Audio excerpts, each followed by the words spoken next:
A very warm welcome to everyone. Thank you for sharing your afternoon with us for our 55th presentation. Can you believe that? Time does fly by. And so we'd like to start today by announcing the 2023 presentation dates and topics. So the first one, January 2023, the topic is the egg. February, chocolates. Everybody loves Lucy. I love chocolates, especially the dark kind. March, the owl and the pussycat, you know how they dance by the light of the moon? The presentation is going to be about poetry. April, thrust, is all about the beauty of weapons. Then we move on to May, and May is going to be about shoes, because astronauts wear them as well. June is cartography.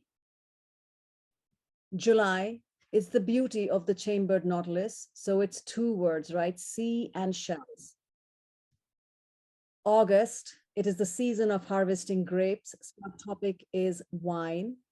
Intoxication does make one tipsy. Thereby, the following month, September, is going to be about a reorientation. East, west, north, and south, the cardinal points. We move on to October. It is an ascension, both the religious and the royal and spiritual side. That which lends flavor to our Thanksgiving table. November's presentation is on salt. And finally, wrapping up the season in December, the topic is weaving. And throughout it all, the Nourishment Projects is about joyous curiosity and being part of something much larger than ourselves.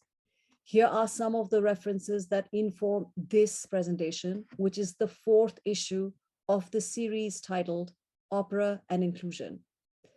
The Nourishment Project is about joyous curiosity, and it is also peer-to-peer learning.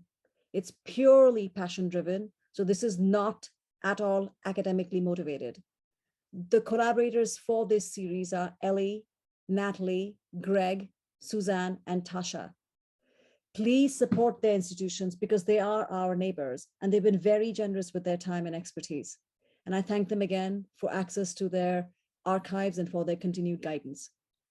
Our focus today again is love and lust. The final issue coming up for this series next month is on technology. And the sequence for the topics for this series was chosen to align with upcoming performances, both from the Lyric Opera of Chicago and the Met. So in January 2023, the Lyric Opera of Chicago is presenting Engelbert Humperdinck's Hansel and Gretel. This production is known for fantastical stage productions, and it delights visually, obviously, and the sheer deliciousness of the sly, although sinister subplot really gives a whole new meaning to the term cooking with children. Quite the ingredient, don't you think? Children.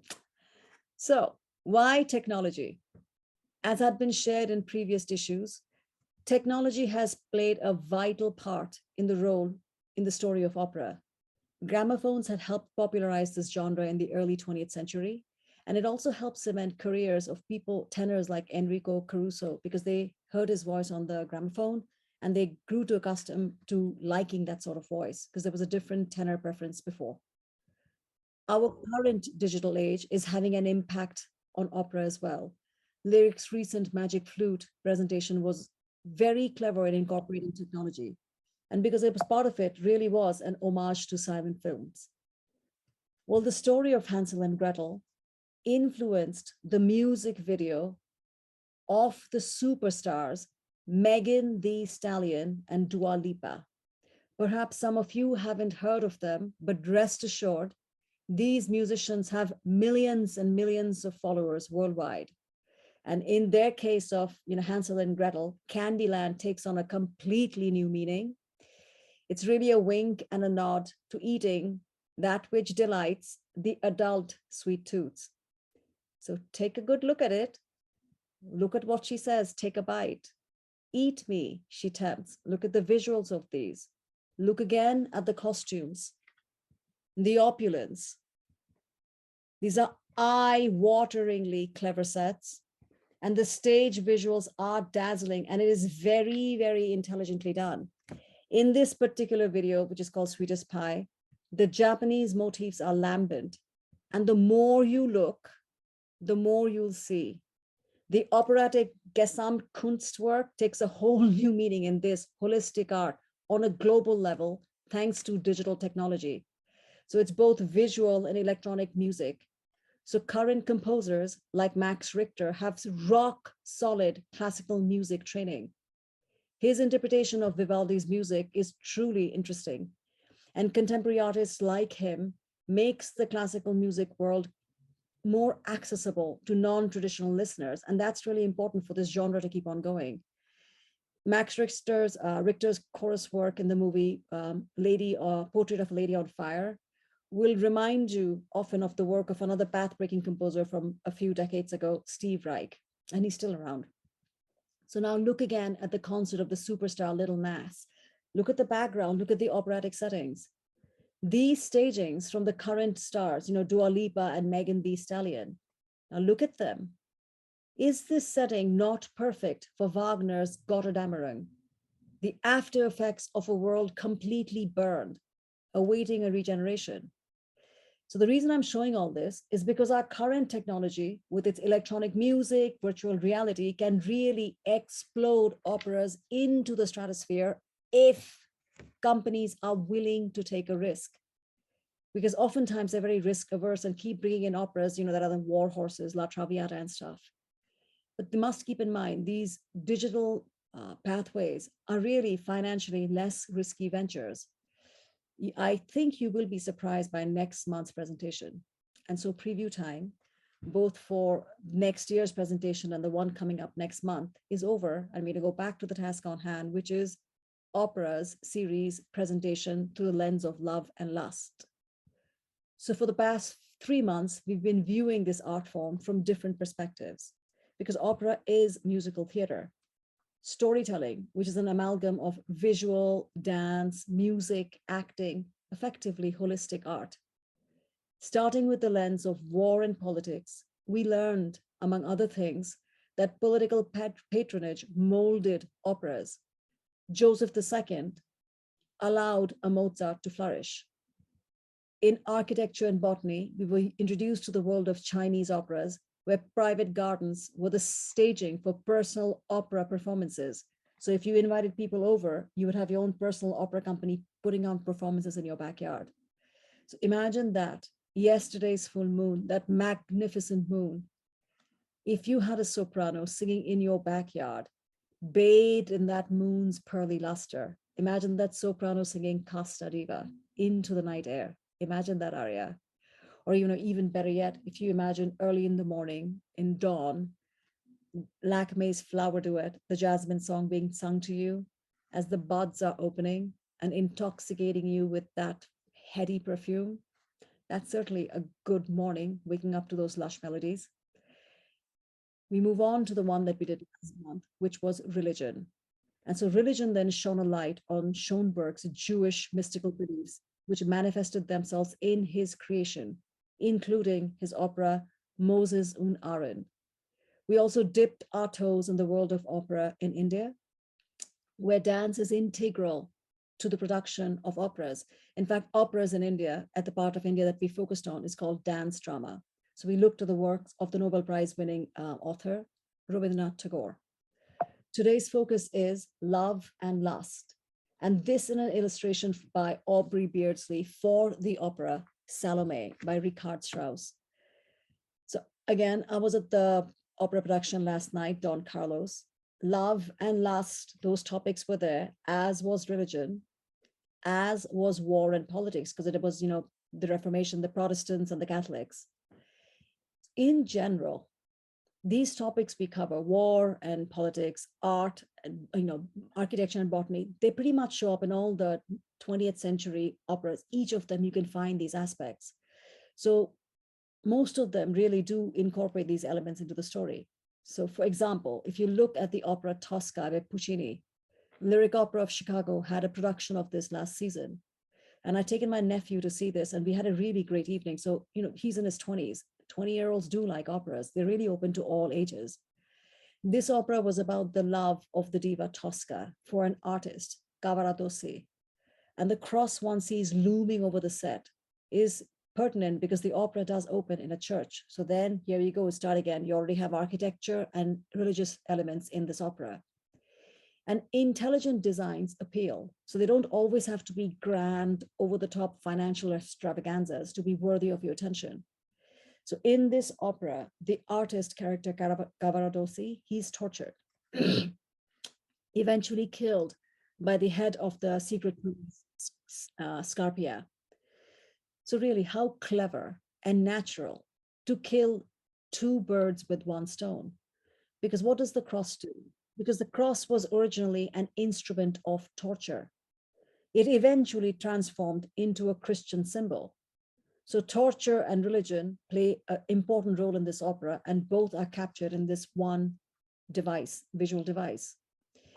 And research reveal unintended humor as well. So operas are expensive to mount, as I'm finding out. And in one local production, the stage director was given a last-minute group of performers who were to play the soldiers, as you can see on the right, for the final execution scene. This is not that opera, so I'm just giving you a story of what had happened in that one. So the director had given them directions right before they were going to go on stage. Okay, he had told them, okay, fire, and then once you're done firing, follow the character off the stage. It hadn't occurred to the director that these people that they had pretty much took off the street and dressed up didn't know the opera. And so when these soldiers followed their order in that final shot, they not only shot Cavaradossi, they also shot at Tosca. Imagine the soprano's surprise to being shot at. And then they kept following through because Tosca then goes up the church to leap off to her death. Truth be told, they remembered all their directions. So all these soldiers followed Tosca up and leapt off with her like lemmings. I would have paid money to be at that show. Can you believe that? It's like, wait, this is not part of the show, but it was truly opera comique. So it can be a lot of fun. So again, let's look at the staging for a minute. Because we talked a lot about staging and artistic direction last time, and here are examples, because I think that one of the things about this series, unlike the previous one, it works best as a whole. Other series issues can be seen by themselves. This series works best seen one at a time, one by one. So in this photograph, when seeing the lovers Tosca and Cavaradossi, look at the background. The background painting is gently alluding to their coupling, their loving coupling, the bonds of love. Whereas if you look at the next shot, when the lascivious Scarpia is shown, the paintings behind him depict the gaze of a lecher, the sinister, menacing gaze, often of a male, that makes a woman feel vulnerable. And because that's what the paintings in the background is communicating. Exactly as the female character on stage must be feeling then, because he is putting pressure on her. Technology in opera is evident throughout, in all opera productions. Look at that cross on the top. Mount that. An opera scenographer has to consider the shape and the dimensions of these props. To suspend that cross is an engineering feat. The structural solution would require aluminum tubing frameworks, probably reinforced with strategic points with steel elements. You know, as an engineer, I'm interested in looking at those details. And then the mind then lurches to the iconography and iconology on stage. So it'll get you coming and going again and again. Whatever you want to find, something is up there for you. So the collusion between religious authority and political power is personified in the character of the head of secret police, Scarpia. Because throughout history, the church has constantly sought to involve itself in politics, often in and through art. So for example, in the 16th century, the Pope had asked Volterra to paint loincloths and vestments on Michelangelo's nudes, especially in the ones in the Last Judgment in the Sistine Chapel. So yes, it would make sense for a character like Scarpia to be interested professionally in an artist of Cavaradossi. Why is he trying to get that artist? But additionally, the reality was that he was jealous that his last object, Tosca, preferred the artist over him. the freedom in which artists like a Cavaradossi and Tosca moves would be intolerable to someone like Scarpia. So he envies them. Look at him from his point of view. He who possesses all this political power, he's the head of secret police. Why can he not get a woman to fall in love with him? Simple human condition. Opera really, it reflects all of us. It reflects what we feel.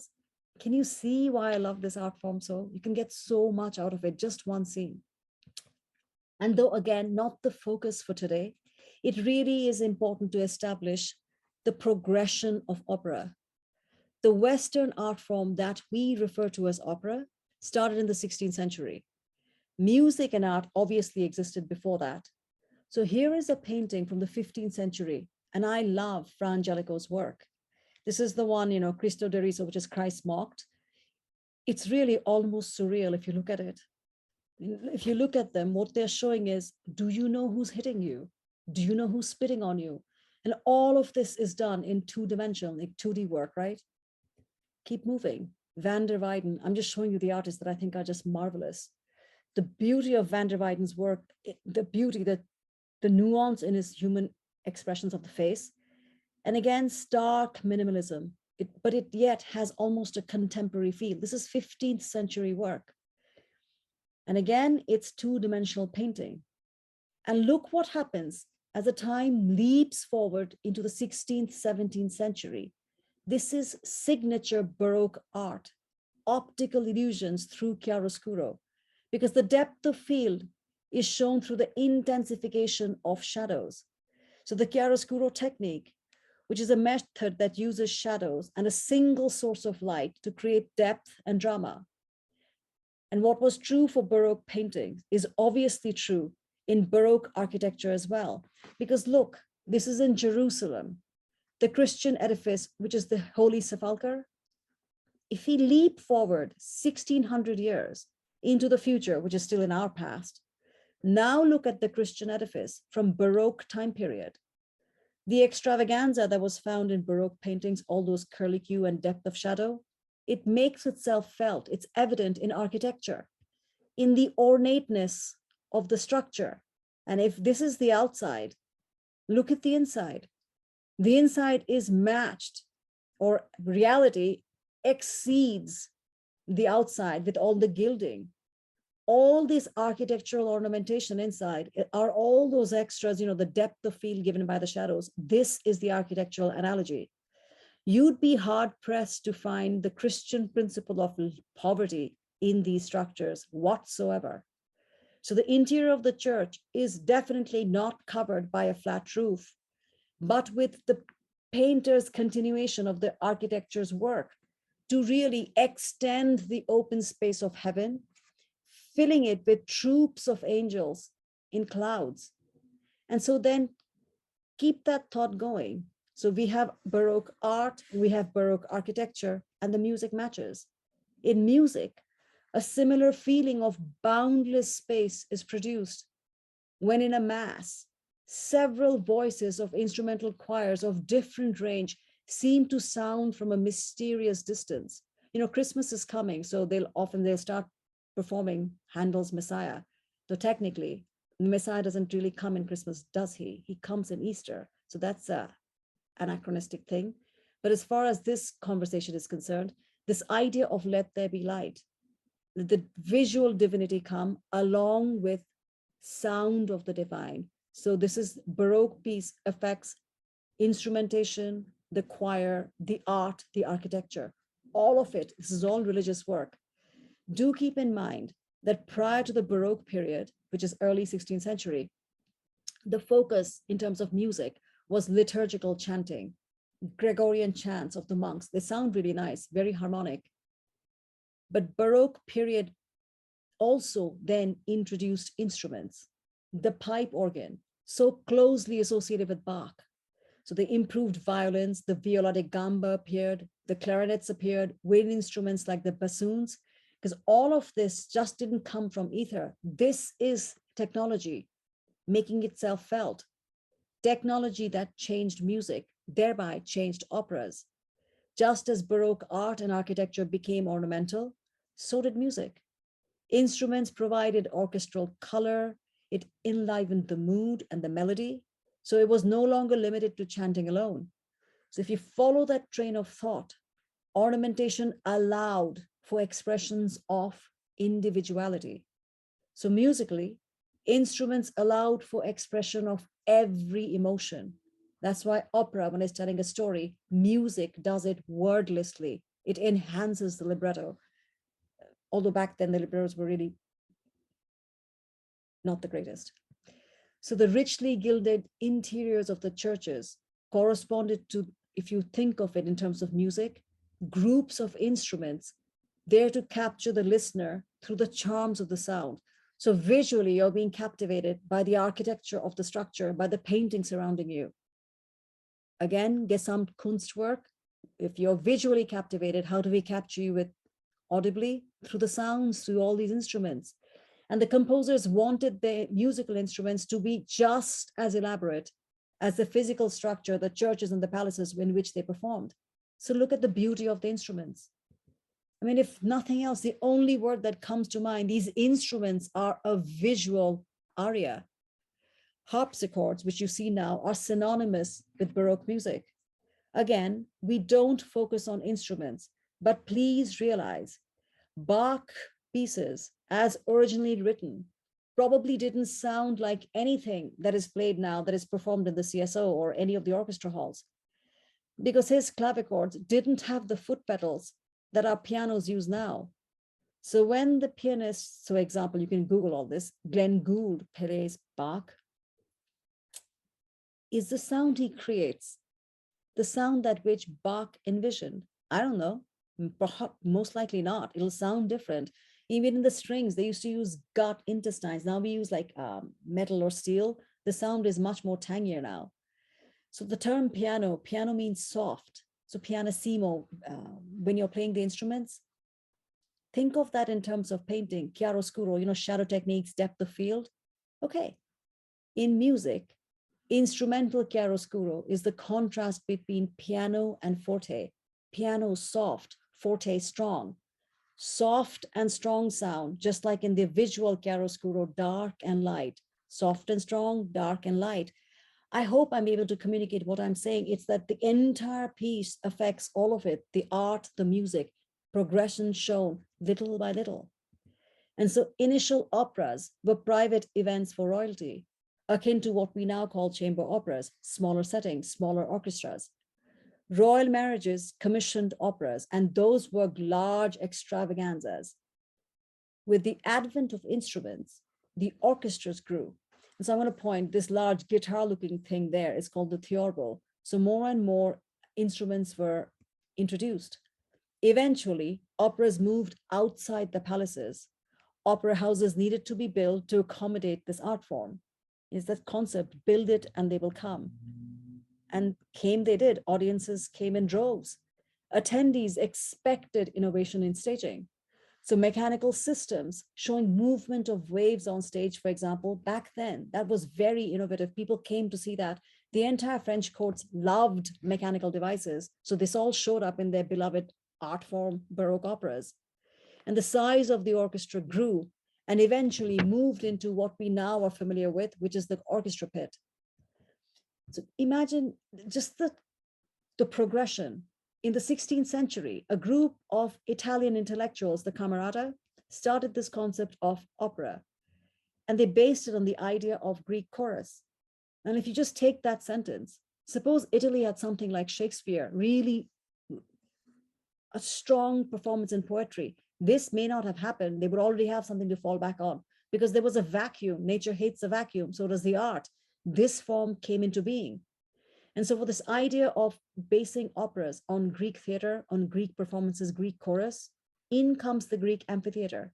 And so from Greek amphitheater, we've now moved into the proscenium arches. When I go to the opera yesterday, all those proscenium arches you see in the theaters, look how far opera has come in staging, in chorus, in instruments. But at the heart, it remains storytelling.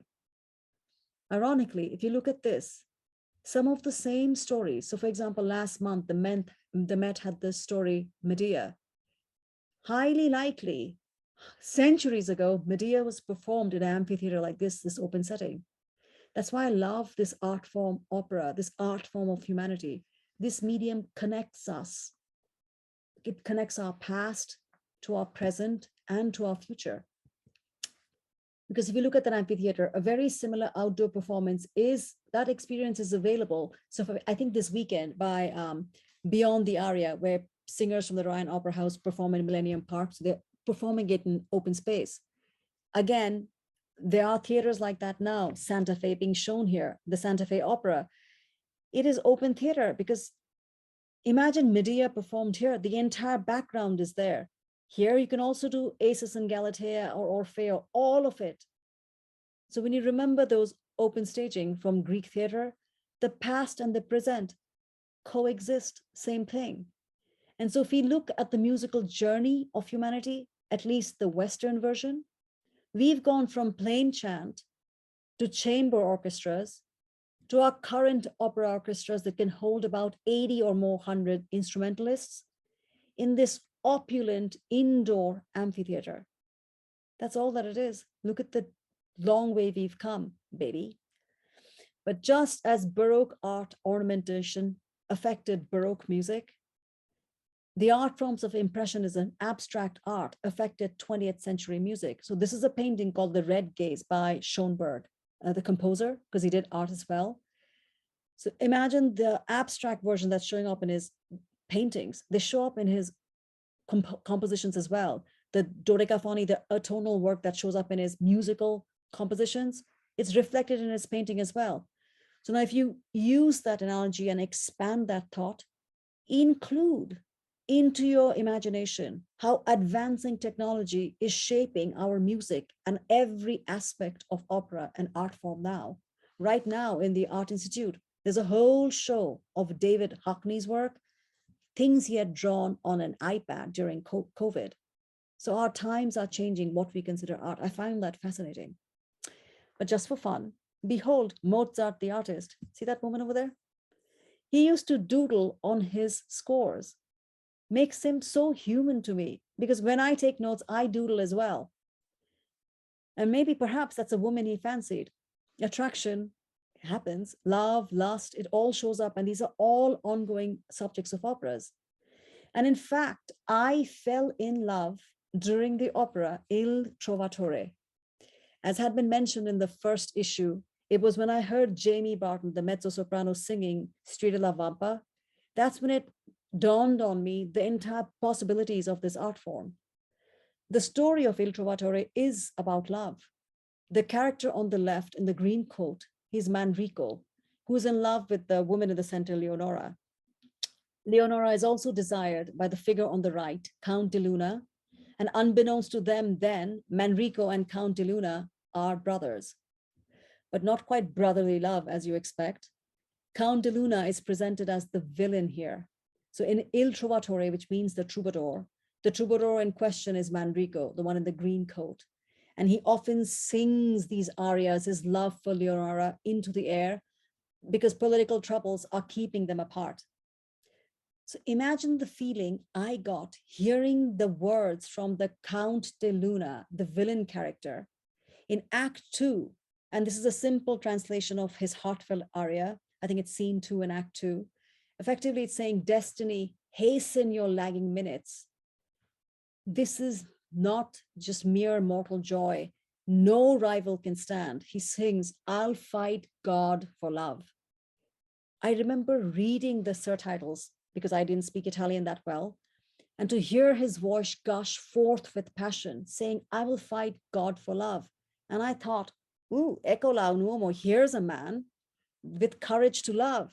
And so it baffled me, why on earth did she pick this other brother who kept on cooing, mewing like a cat? I love you, I love you. What a stupid little choice. I mean, it was just ridiculous. I mean, who wouldn't pick I would have picked the supposed villain who had the courage to fight for your love. I mean, God, isn't that something? The sexy dare of devotion. I was like, idiot, choose the other one. But what do I know? I'll rewrite that opera. But if you still look at that Il Trovatore, there is love lambent if you look at the overall picture of the opera. And you can discover these things through more research. So when Verdi had composed this opera, it was around the time he had gotten married and he had moved away from to a new place with his wife, away from his mother, effectively. And that love he felt for his mother, the emptiness that he must have felt at moving away, I sense that in the care and gentleness with which he composes for this gypsy character, Azucena. The essence of her character is about motherhood. Her mother's, this character's mother's nagging voice was in her head, screaming, get revenge, get revenge. And then Azucena's own sense of loss because she had accidentally thrown her own baby into the fire. You know, mommy dearest, for sure. All this plays up in the opera. And so from Verdi's mommy issues, he's got daddy issues as well in his operas. Rigoletto, love and lust, love of a father for his daughter, and the lust for that same daughter by his boss, the duplicitous, corrupt duke. So here are the two faces of Rigoletto. The first face, facing his daughter, Gilda, as a loving father, protecting her from the ways of the world by keeping her hidden. The second, facing the duke as a Mantuan court jester. And if you keep this in mind, staging sometimes throws me off. In a very recent, I think last year's staging of the Met production, because this is the kind of stuff that just baffles me. This is the Met. They had a Weimar setting in the 1920s. And for all the publicity talk about Weimar Germany, very little suggested pre-Nazi Berlin, and the opera really could have taken place anywhere. But what was really most baffling to me is, okay, what on earth would a court jester be doing in early 20th century Weimar world? You think Hitler was looking for a comedian telling him jokes when he was bored? I mean, I don't quite understand the stagings for these things. And so if you look, the protective father, Rigoletto, he wants to save his daughter who has been seduced by the duke. The love of a tender, wounded father comes to the fore in this opera. The singer in this case, the clown-looking character up here, is Queen Kelsey. He's a product of Chicago's Ryan Opera Center, the ones who'll be doing Beyond the Aria, I believe, this weekend. So they do produce really good singers. Another opera about love, The Huguenots by Giacomo Meyerbeer, who's a 19th century German composer. And this opera premiered in Paris around 1836. And it was based on the St. Bartholomew's massacre of the Huguenots by the Catholics in the 16th century sometime. But the central figure, though it's surrounded by religion and war and politics, is about love. It's the love between the Huguenot Raoul and the Catholic Valentine. So Queen Marguerite hoped for a marriage between Raoul and Valentine to bring peace in that region between the two factions. And sometimes, as far as staging is concerned, less is more, because the same opera staged like so is quite effective, isn't it? Hones your eye by the color. Who's the one in power? Who's the queen? Again, Protestants and Catholics depicted by color and hair parting.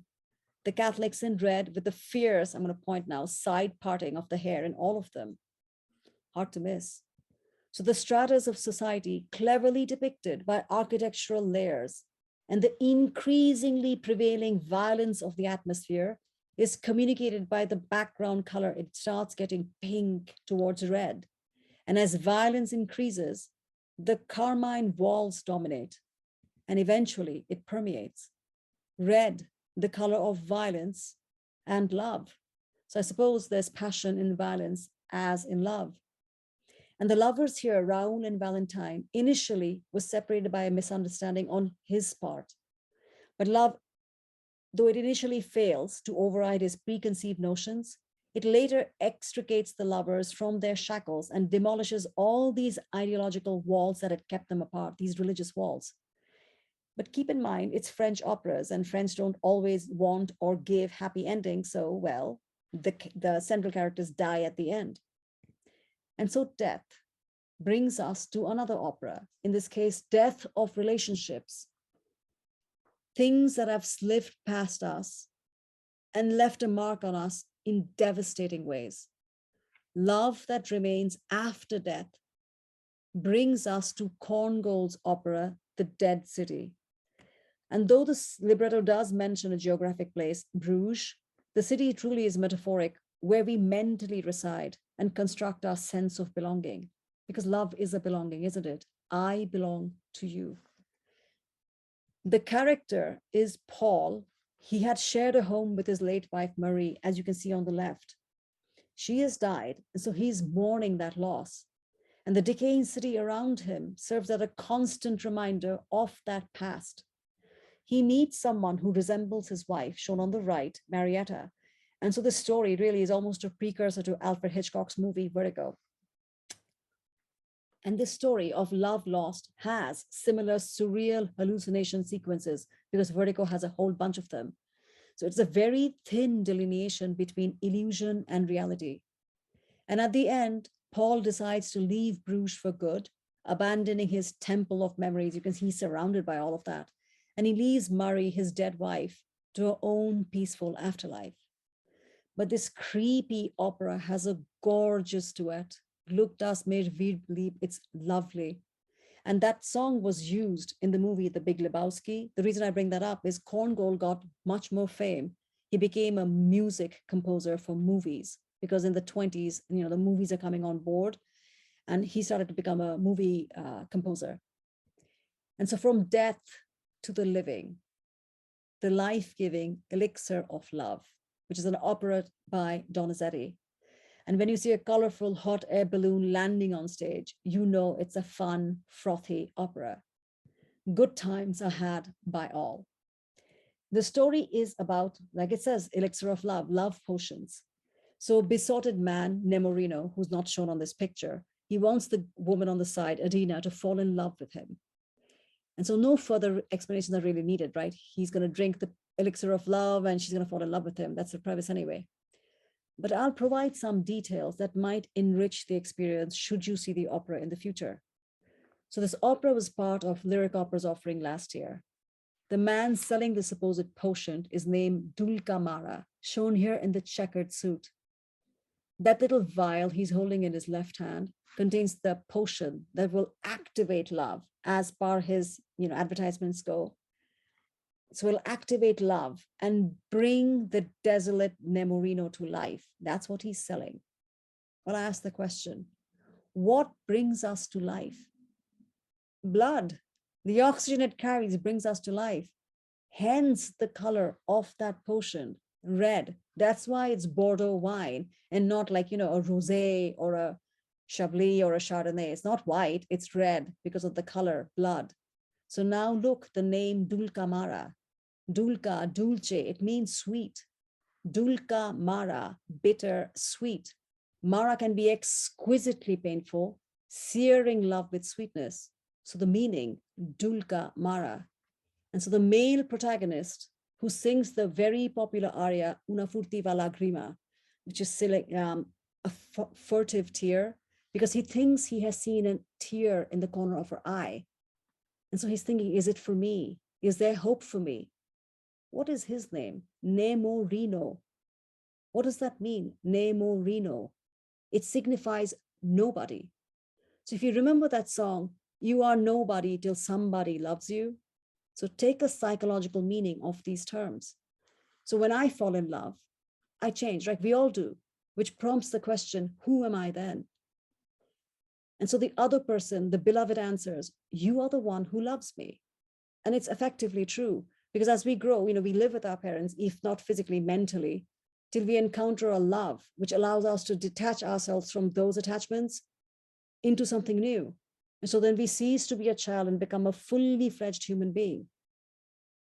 And so what happens when that love is gone? When one feels forsaken, who am I then? Nemorino. Who is my home then? Now, they are fun, frothy operas, but they offer a lot of depth should you look for it.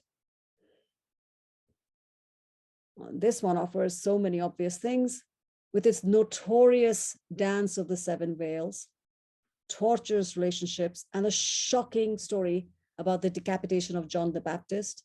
Richard Strauss's opera Salome is draped in that color of the love potion, except right now it's the color of blood. So it's an opera, love in the form of an obsession. Desired by all who see her, Salome, the daughter of King Herod, is used to getting what she wants. And in this case, what she wants is John the Baptist. Her passion for John the Baptist turns into a dark obsession that can only be satisfied with blood. What you're seeing clearly is necrophilia, suffix philia, which is love, a craving. Another story about unrequited love, but in a much less macabre way, Tchaikovsky's Eugene Onegin. Rather than an opera, Tchaikovsky called it 7 scenes because each scene represents a return to a different chapter of memory. The story is based on the opera is based on a story by Alexander Pushkin. And another famous Russian opera, Boris Godunov, is also based on a play by Pushkin. And the reason I'm emphasizing the point is the Nourishment Projects teaches in school. We teach children, and we use opera to teach empathy, creativity, and perspectives because it's a very effective way of doing so. The perspective I'd like to illuminate now is that operas don't have to try to be diverse because diversity is baked right in. Pushkin, the father of Russian literature, has African heritage. I hope opera companies in this day and age don't dismiss these time-tested operas just because they're trying to expand their previous niche viewpoints. It would be very helpful just to see the familiar in a new light. There's diversity in these operas right from the get-go. So anyway, if you go back to Tchaikovsky's opera, Eugene Onegin, this opera isn't about big, sweeping gestures of emotional outpourings. Rather, it's a fragile, drooping line that one can identify with. Dreaming, falling in love, facing rejection. There are moments of sweeping emotion featuring some of the most seductive music ever written. But this opera doesn't try to be sexy. It's not a one-night stand. It's more a long-term love affair. So Eugene Onegin has a constant burning quality. This opera does, like a star in the constellation of Russian operas, because there are tons of Russian operas. We just know of some of them. If you go to Mariinsky Theater online, you'll see the names of the other operas that I would love to see here. So the story is about a spoiled, bored aristocrat who eventually realizes that he has spurned love. So the story takes place on a country estate near St. Petersburg at the end of the 18th century. And so look how cleverly the apples on stage evoke architecture, the agriculture, the harvest, the sense of a country. Of the two girls up front, they're depicting the two sisters, Olga and Tatiana. It is the bookish Tatiana who falls in love with the character Eugene Onegin. And then she has the courage to declare her love, and she writes a letter telling him so. He lectures her with cold pragmatism and rejects her. And years later, many, many years later, at a grand ball, he sees her married to a prince. And at that point, Onegin realizes his feelings for Tatiana and regrets his choices. Perhaps he just wants what he cannot have. And though she admits to her abiding love for Eugene Onegin, Tatiana rejects him and remains faithful to her husband. So Onegin is left alone with his despair. Look at the effectiveness of the sparse settings when depicting a duel. There are no extraneous nonsense coming into the picture. Scattering of apples, sparse. That love harvested. You are now in the season of maturity. All of this lending support to the emotional milieu whose foundation is glorious Tchaikovsky music. You can really have fantastic opera when in the hands of a thoughtful, innovative, visionary production company. Another one, Love and Lust, Wagner's Tannhauser. Venus representing lust, Elizabeth, love. For the troubadour knight, Tannhauser. So Wagner's opera is shown here through the works of illustrator Aubrey Beardsley, because I like his work. And Wagner, who's like composer, librettist, everything in between. I mean, God, he even built an opera house to host it. Truth be known, as he does in everything else, he just borrows. I'm being generous. He took somebody else's design and without authority made that into his design for his opera house. He's an interesting fella.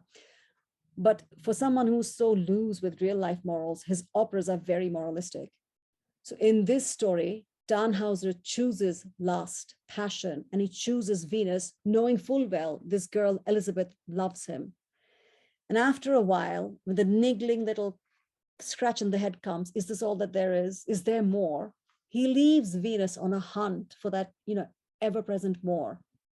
Long story short, he goes on a pilgrimage to ask the Pope for forgiveness, because in Christian sense, cavorting with pleasure, enjoying life in that sense, without just beating yourself over the head with it, enjoying life with Venus is sinful. So you must ask for forgiveness according to the Christian point of view. But the Pope refuses to absolve Tannhauser, saying he could no more be forgiven than the Pope's own staff bursting into flowers. And so Tannhauser returns to his world of nights. And when he does so, he finds out that Elizabeth has died of heartache. So at her funeral cortege, Tannhauser falls over her body and dies in the midst of a prayer. And at that moment, a pilgrim chorus appears with the miraculous news that, you guessed it, the Pope's staff has burst into flowers and with green leaves. And so that's signifying that Tannhauser's soul has been redeemed. Wagner is so hung up with redemption in almost all his operas, he sanitizes love. And the reason this issue follows the previous issue about religion is that from my point of view, love is the only religion. The essence of love is lust, an unwavering, passionate devotion, which brings me, and I guess brings us, to my favorite opera by Massenet. It is called Thais. It's my favorite opera. It happens to be my Massenet. Gorgeous French music. This one is set in Alexandria, Egypt, where the monk Ataniel wants to convert the courtesan Thais. Thais in the story is a sensation. She has besotted admirers. Now, Ataniel early on admits to his fellow monks that once in his youth he had fallen under her spell. And now he considers her behavior an affront to God and is determined to convert her to Christian life. Now, the monks remind Ataniel of his vows not to interfere in the secular world. But after having dreamt of Thais, Ataniel defiantly returns to Alexandria to save her soul. He should have reconsidered what dreaming of Thais meant. We know better what that meant. Now, Thais is currently having a wonderful time with Nicias, who's a Sybaritic friend of Ataniel, not so hung up like Ataniel is. So Nicias had given a statue of Venus to Thais. So Venus is the goddess of love. And Thais, if nothing else, is a devotee and the product of the power of Venus, of the power of love. Into this scene, Ataniel comes to proselytize. And right off the bat, Thais rejects his impertinent demands that she change her way of life and warns him against suppressing his natural human nature.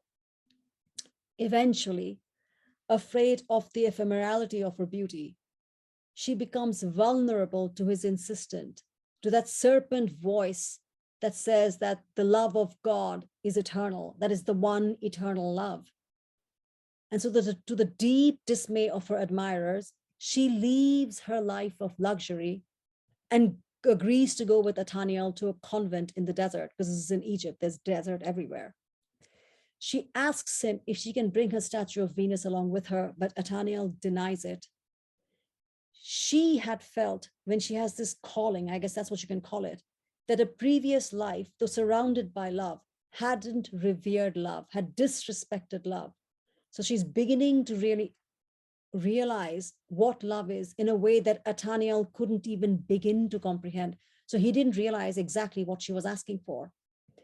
In the desert, her feet bleed. They start bleeding. And Ataniel begins to feel compassion for her. Eventually, they reach the convent. And it dawns on him that once he leaves her, he'll never see her again. And he leaves her there. Months later, about 3 months later, his brother monks, they start expressing anxiety over his asocial and morose behavior ever since he's come back from the desert. He is castigated again for attempting to convert her in the first place, because that was not his job. Ataniel falls into a depressed sleep, and he has an erotic vision of Thais. He tries to seize her in her dreams, but she laughingly evades him. And then a second vision tells him that Thais is dying. Feeling that existence is worth nothing without her, he repudiates all his vows and rushes off to find her. He reaches the convent and finds her on her deathbed. He tells her that all that he has taught was a lie, that nothing is true but life and the love of human beings, and that he loves her.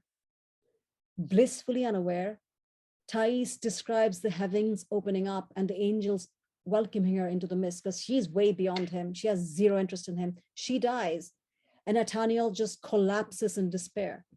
And from my point of view, perhaps finally, this Christian zealot understood the real subtle meaning of the Psalm 2, that it says, Eli, Eli, lama sabachthani, my God, why have you forsaken me? Because if you really think, there's no higher religion than love. This opera leaves me in tears. And I have not even touched the music. That solo violin piece, meditation, makes me sob. Why I cry is that, look at this man, this adamant, and he went from extreme dogma. He had the courage to convert to the only religion that matters when he realized that he was mistaken. He was devoted to love, the essence of religion, the heart of love, unwavering devotion. Isn't that what love is? And that same unwavering devotion is lust. That I want thee, only thee, and nothing else. Love is religion. That is why these sections were chosen the way that it is. And I am so delighted to introduce to you, for the remaining few minutes, 10, 15 minutes, the general director of the Haymarket Opera Company. He's a Northwestern grad, and he's a professional opera singer. The reason I'm very happy to have him here, because we've been having co-hosts for these series. We've had an opera singer, we've had an opera composer, and I think it's very useful for us to know, how do we bring these operas to life? And because you often hear opera management is so troublesome. And so when you hear of people going on strike and things like that, I always thought, it must be so hard for opera directors when you go out and work so hard to get money. And then if people are turning against you, saying you're not giving me fair play, you're a bit stuck between a rock and a hard place. These are some of the things I would be interested in knowing, but there's so much more to it, because I love this art form. People like Chase makes this art form possible for audience members like me to see. Without you, Chase, there'd be a huge gap in my life. So I'm going to stop sharing. Would you please welcome Chase Hopkins? Welcome. Thank you, Shoma. Wow, it's such a pleasure to be here with you all today.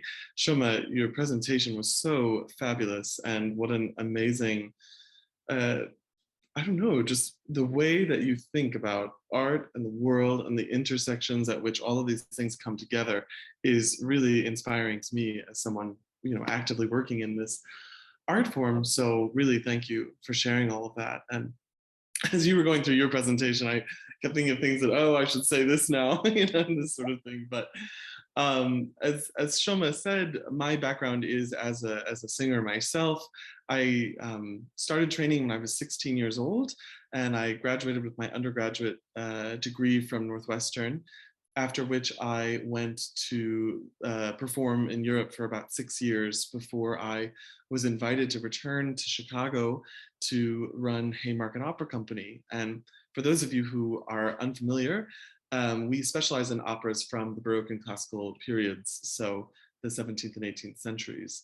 So it's a very special project, because we're looking at a very specific window of time. And as Shoma pointed out at one point in this presentation, it's when opera was really a new art form. And so it's a really fascinating time, because you have so many ideas from the age of the Enlightenment coming together into one art form.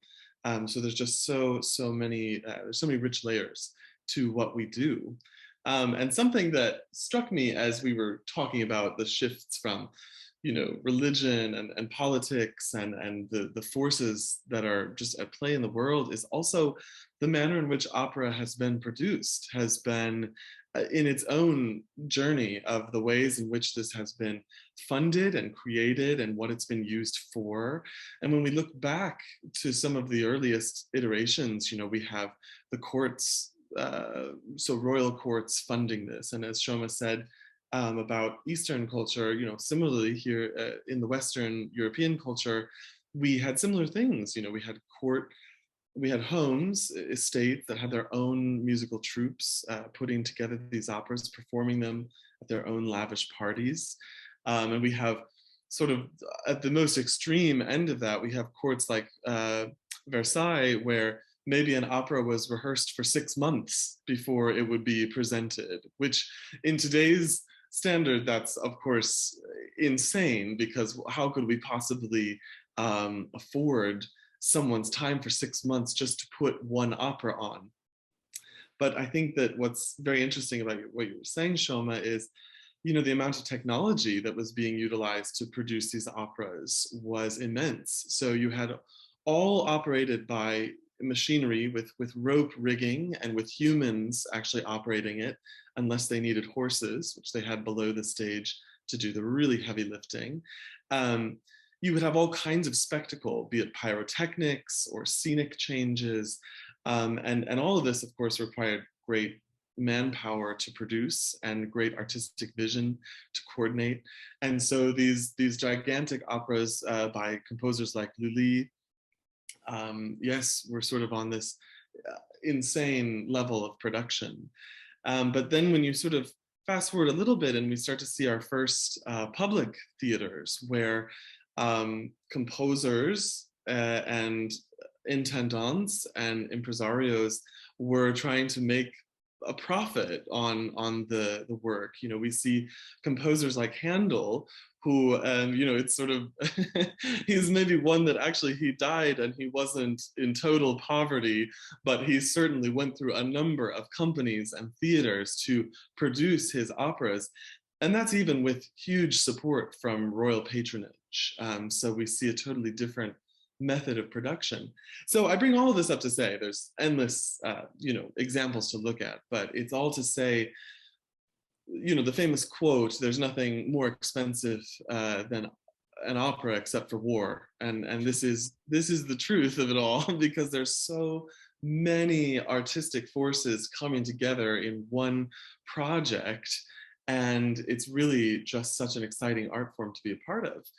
And something that, as I have transitioned from being an artist to a producer and a general director, is, you know, it's really confronting to be on this side of the project, where you are trying to put together a project which you really believe in artistically. And of course, as a singer, you know, you have endless ideas of things that you would love to see on the stage and you'd love to have the opportunity to do. But as a producer, you're also confronted by the bottom line.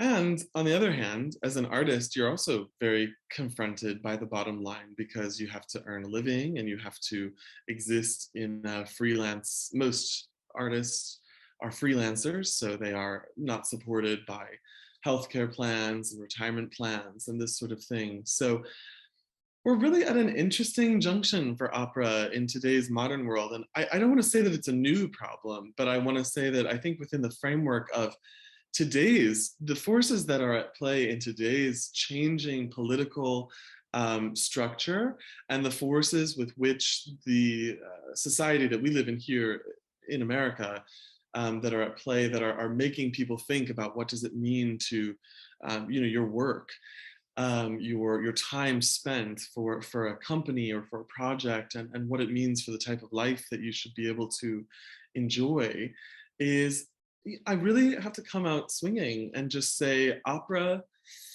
must confront exploited labor head on, without trying to make ourselves feel better, that the art that we enjoy, every time you are seeing a show at any of the cultural institutions here in the city, somewhere along the way in that process, that artist has been completely exploited financially to make that performance possible.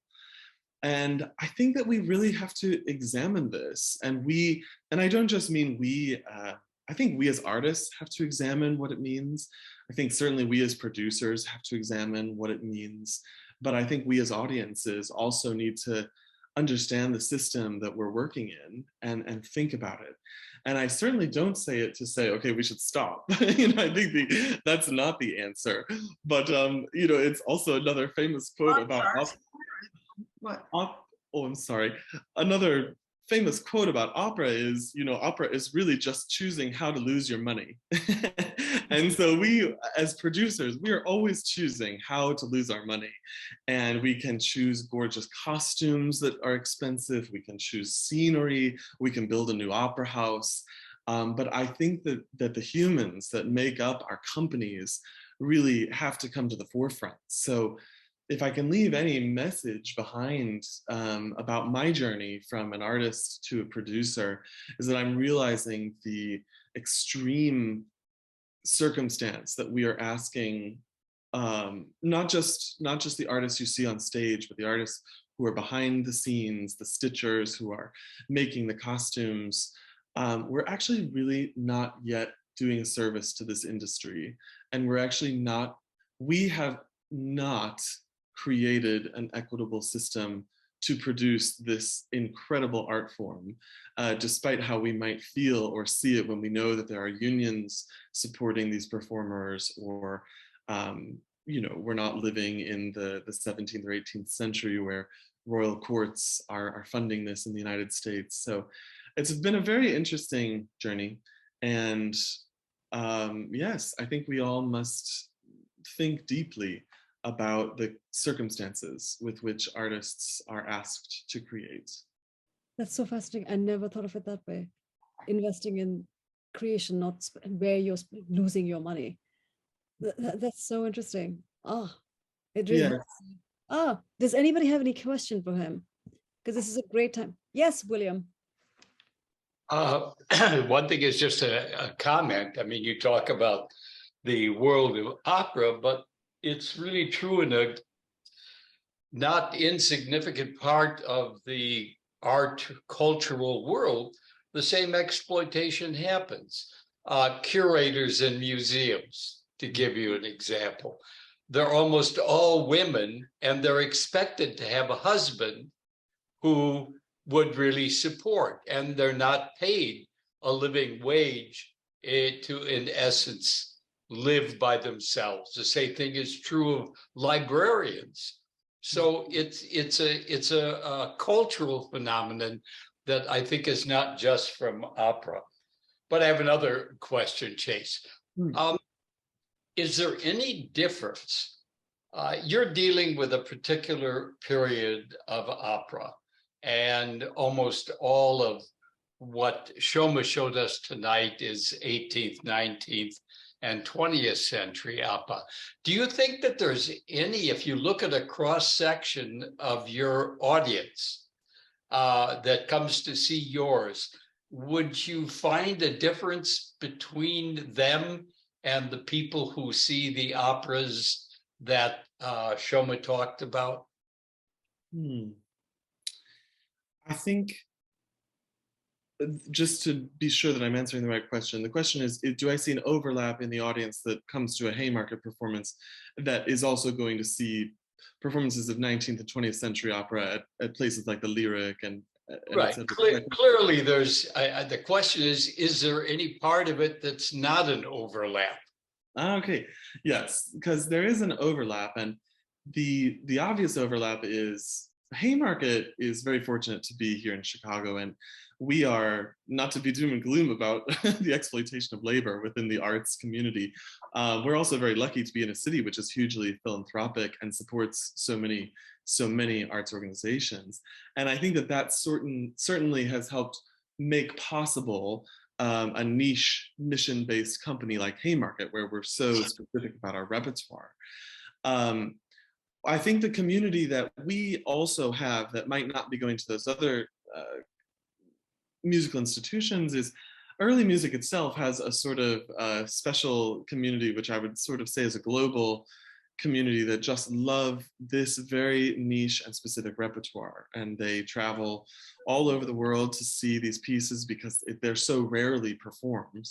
And so that group that comes to us, that are also going to the Boston Early Music Festival or many places that exist throughout Europe that still specialize in these historical performances, they certainly are coming to us and might not be going to the other. One thing I will say, and it was something that Shoma mentioned, is I don't think that there is a need to rely on canon pieces. You know, we are often presenting works that nobody has heard of and they don't have an association with. And I think that we have, as producers, actually, and as the artists who are going to be in the project, you know, there's no reason that a work that is unknown can't be publicized and made interesting for audiences. And I think that this is something we routinely hear about the larger organizations, is that they kind of seem to be shifting towards a continued reliance upon a handful of titles. And I have to say that has not been my experience as a performer or as a producer now, that is necessary. You know, our performance this past June of La Mount Anonyme by Joseph Boulogne is one of the fastest selling things that we have ever put out. And I think that it's absolutely, you know, not because people had already heard the music and knew that they loved the story, they were so intrigued by this composer and by the performance we were bringing and by the 18th century instruments that we were going to perform on. So, you know, I think that this is moving away from maybe the discussion of labor and into a discussion of artistic forces at play in the arts community and the opera world right now.